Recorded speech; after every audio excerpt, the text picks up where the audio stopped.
തൻ്റെ സഹോദരനെ ഇനി എങ്ങനെ ജീവിതത്തിലേക്ക് മടക്കി കൊണ്ടുവരും എന്ന ആലോചനയിൽ നിൽക്കുകയാണ് ഇപ്പോൾ അലീന. ആലോചിച്ചിട്ട് ഒരു എത്തും പിടിയും കിട്ടുന്നില്ല. ആര് പറഞ്ഞതും കേൾക്കാതെ മുന്നിലേക്ക് പോകുന്ന അവൻ്റെ ഈ സ്വഭാവം മാറ്റിയെടുത്തേ മതിയാവുകയുള്ളൂ. ഇല്ലെങ്കിൽ വലിയ ദുരന്തം വന്ന് സംഭവിക്കുക തന്നെ ചെയ്യും. അത് ഉറപ്പ് തന്നെയാണ്. ഇനി എന്താണ് ചെയ്യേണ്ടത്, എങ്ങനെയാണ് കാര്യങ്ങൾ മുന്നിലേക്ക് കൊണ്ടുപോകേണ്ടത് മുതലായ ചോദ്യങ്ങളാണ് ഇപ്പോൾ മുന്നിൽ ബാക്കിയായി നിൽക്കുന്നത്. ഇതേ തുടർന്ന് എല്ലാ കാര്യങ്ങളും രോഹിത്തിൻ്റെ നോക്കി അലീന നിൽക്കുകയാണ്.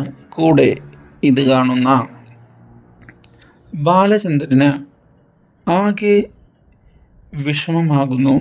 അലീന ഒരു കുടുംബത്തിന് വേണ്ടി ഇത്രയധികം കാര്യങ്ങൾ ചെയ്യുന്നുണ്ടല്ലോ, അതും അവളെ തള്ളിപ്പറയുന്ന വൈജയന്തിയുടെ മക്കൾക്കു വേണ്ടി.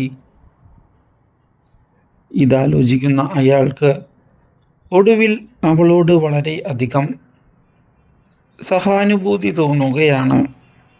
പക്ഷേ ഇതേ സമയമാകട്ടെ വൈജയന്തി തിരികെ എത്തുകയും എത്രയും പെട്ടെന്ന് തന്നെ അലീനയെ പുറത്താക്കണം എന്ന് ഉറപ്പിച്ചുകൊണ്ട് നീക്കങ്ങൾ വീണ്ടും തുടങ്ങുകയും ചെയ്തിരിക്കുകയാണ്.